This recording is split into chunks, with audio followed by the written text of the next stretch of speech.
The leaks were right about Nvidia, but they weren't so right about an AMD GPU. Luckily, we now have the official release date for the 9070 XT, and it has some wild specs. Welcome everyone to Gamer Melt.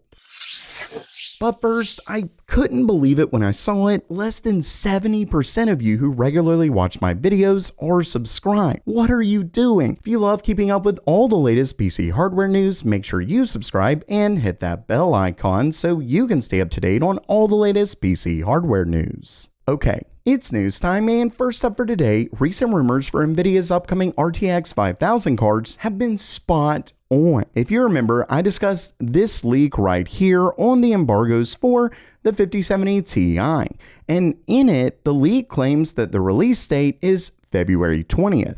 And while it does mention February for the RTX 5070, in my last video, I discussed a leak claiming it had been delayed to early March. Well, we now have official confirmation that both of those leaks were correct. But before I get to the dates, if you're interested in picking one of those up, I'll have affiliate links down in the description below for when they're released, as well as the 9070 XT. I figured it would be easier to just click a link because they've been selling out in seconds. Plus, while these links don't cost you anything more, it helps the channel out.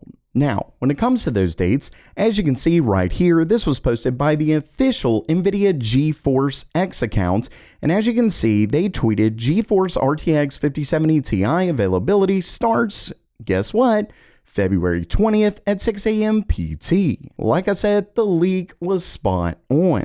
But not only that, this also states that it's from our add-in card partners and system integrators, meaning, at least for the 5070 Ti, it doesn't look like Nvidia is planning to release a Founders Edition card.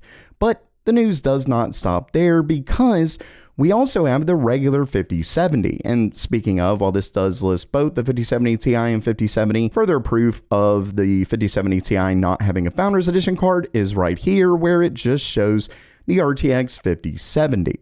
Now, speaking of that 5070, remember that like I said, discussed the fact that they claimed it had been delayed until March. Well, looks like that is the case, and it's officially coming. This is, of course, Nvidia's official website, March 5th. And obviously, like I had said before, the reason they're doing this is, of course, because AMD moved their 9070 XT launch to early March.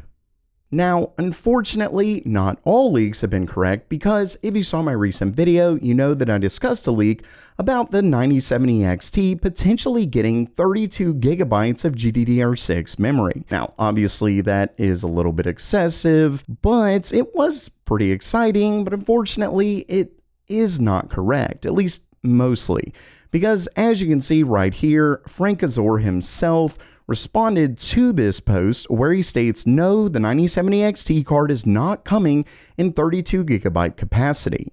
Now, there's a couple ways that we could look at this where there is at least potentially something coming with 32 gigabytes. For one, it may not be called the 9070 XT, though I really doubt that they're planning to do a much more powerful card or anything like that. Really, the biggest potential for a 32 gigabyte card around the 9070 XT's performance, at least in my mind, is that it would be a Pro card. That is definitely something that is likely on the table.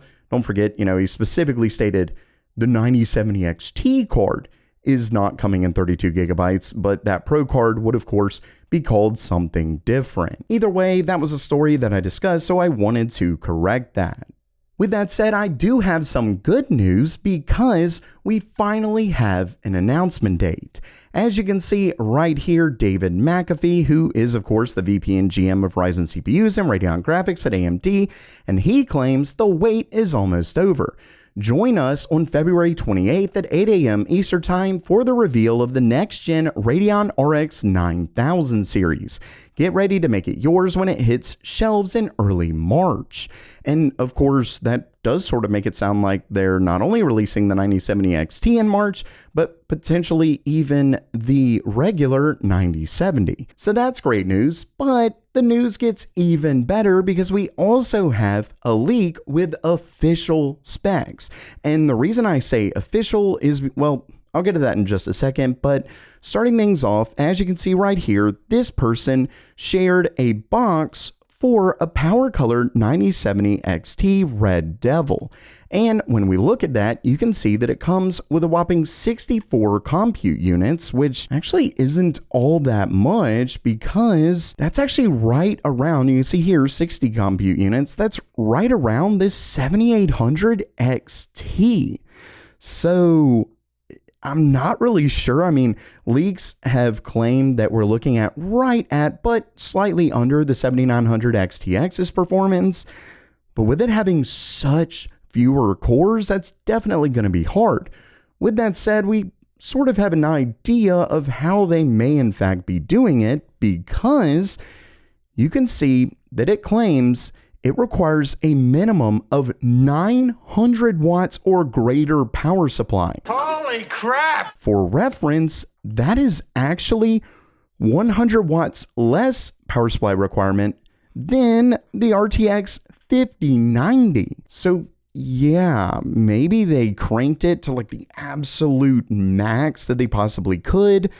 And one reason why they may have done that was, of course, we're talking much fewer cores.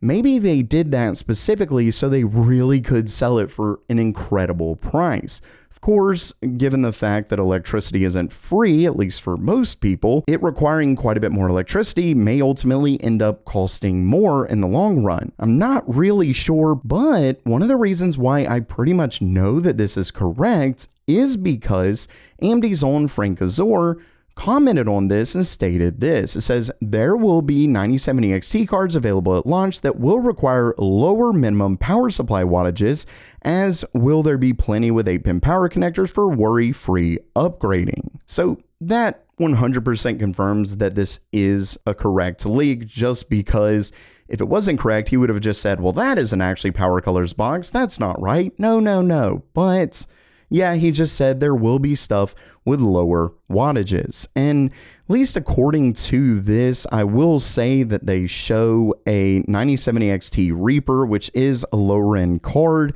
And at least according to video cards, that one only requires a 750 watt power supply. So not as bad as 900 watts, but still not great. I mean, the 7900 XT has the same requirement, yet it has a whopping 84 compute units, which is 20 more. And just the fact that a 900 watt version, something that requires 900 watts, I'm not saying that the card itself pulls 900 watts.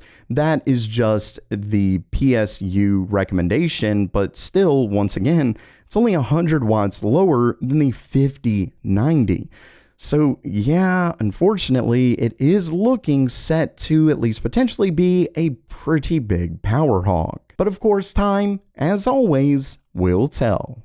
So while that does it for today, are you still excited for AMD's 9000 GPUs? Let me know down in the comments below. And if you liked the video, please give it a thumbs up and subscribe. And as always, have a great day.